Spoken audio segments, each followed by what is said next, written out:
My field placement school is Pettingill, and I work with a 4th grade class. Pettingill Academy is a 4th grade through 6th grade school, and each grade has its own floor. The school has a huge gym, a cafeteria with a stage, and a separate auditorium. The school's library provides resources such as books, journals, magazines, and internet access. This is my classroom. We have 5 tables, and each table has 6 students. Every time when my mentor teacher has important announcements, students all come to a carpet and listen to the teacher carefully. Also, my classroom provides students great choices of books, and my mentor teacher put them into different boxes. Each box contains different genres of books, such as adventure, poetry, ghost stories, and classics. They have reading time every day, including independent reading time and partner reading time. During partner reading time, they come down to the first floor, reading with another 6th grade classroom. I love my classroom, and I will do the same thing as my mentor teacher did. Prior to TE 405, I thought repeating students' words might make students uncomfortable because I might add my personal understanding towards their words. Now I believe listening and repeating students' answers during discussion could give students confidence and encourage them to express their thoughts more frequently because when I taught my text-based discussion lesson, students like to find certainty from my eyes in order to let them feel confident. I like to paraphrase their comments and select most relevant part of their comments to focus on.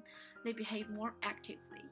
In the book Comprehension Instruction Through Text-Based Discussion, Kukan wrote, because students are developing their understandings during a discussion, it is often the case that they struggle to express their ideas in coherent ways.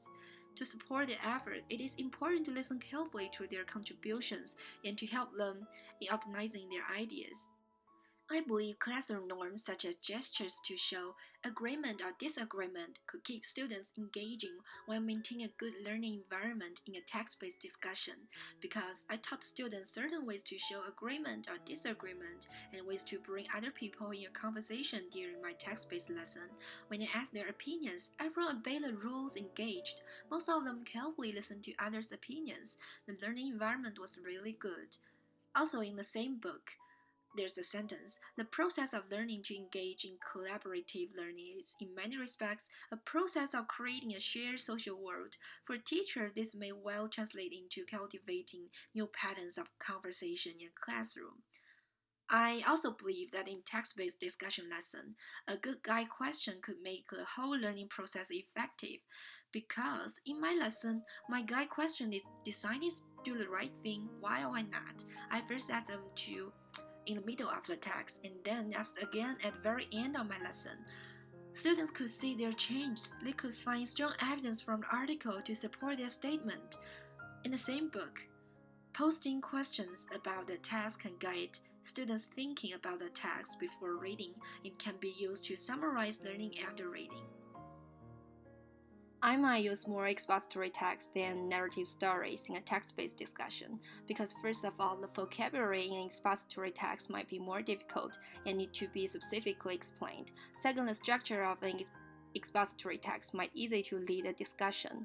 Third, because students might be unfamiliar to a topic in an expository text, they desire to learn things that they don't know. Before discussion, I will try my best to stimulate their learning interest.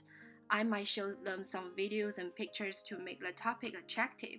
During the discussion, I'm a guider. I will use different levels of questions to guide them and assess their understandings. After they discuss, I will teach them how to relate this discussion back to their personal life, how to make their statements strong, and how to be logical. Students should sit in a circle during my lesson.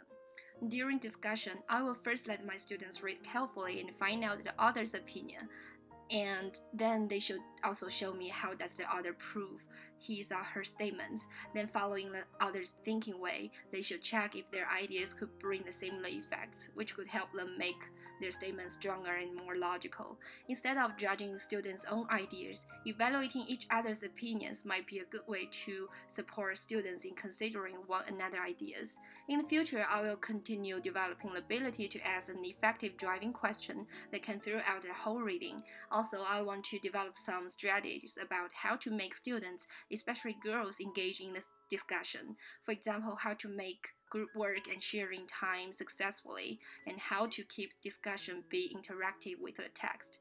Also, I will involve what I learned in TE 405 to my Chinese teaching.